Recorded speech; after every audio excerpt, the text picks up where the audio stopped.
Mes prédictions 2025 sont alentour de l'humanité en tant que collectif et aussi en tant que politicien. Les politiciens vont se rendre compte que le système dans lequel ils fonctionnent ne fonctionne pas pour le collectif humain. Et finalement, il va y avoir un éveil qui va être assez monumental, du genre les gens vont vouloir focusser sur leur souveraineté et leur souveraineté va leur apporter plus de confort, non seulement psychologique mais physique, parce que ce sera beaucoup de travail de leur part, ouais.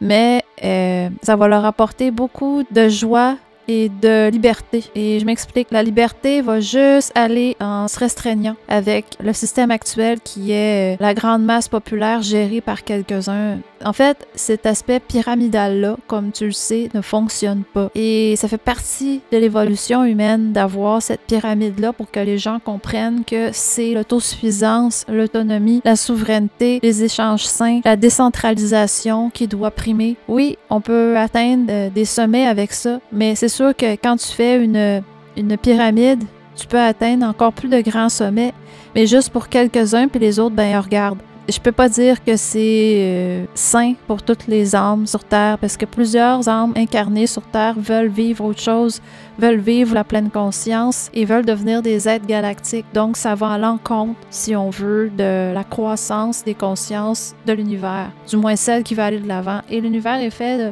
en fonction que tu ne tueras point, comme disait l'autre, évidemment. Tu peux pas tuer les rêves d'une conscience et les aspirations, ça marchera pas. Pour 2025, pourquoi ça va arriver en 2025, cette réalisation-là de souveraineté? C'est que tout va s'accélérer en 2025, comme on parlait dans une autre canalisation. L'accélération du temps et des événements de l'année 2025 sera tellement exponentielle, un événement va en amener un autre qui va en amener un autre, que ça peut juste avancer l'évolution humaine et la réalisation que la souveraineté doit primer sur tout autre genre de système d'organisation du collectif humain, c'est-à-dire les pyramides d'élite où seulement quelques-uns au-dessus de tout le monde peuvent avoir quasiment le droit de vie ou de mort ou de conditions de vie pour tous les autres en bas. Ça marche pas.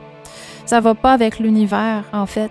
Ça marche pas avec la croissance des consciences de l'univers. Alors, c'est très excitant de regarder cette année de haut maintenant, parce que je ne suis plus incarnée. Ça va être très excitant pour moi de regarder ça.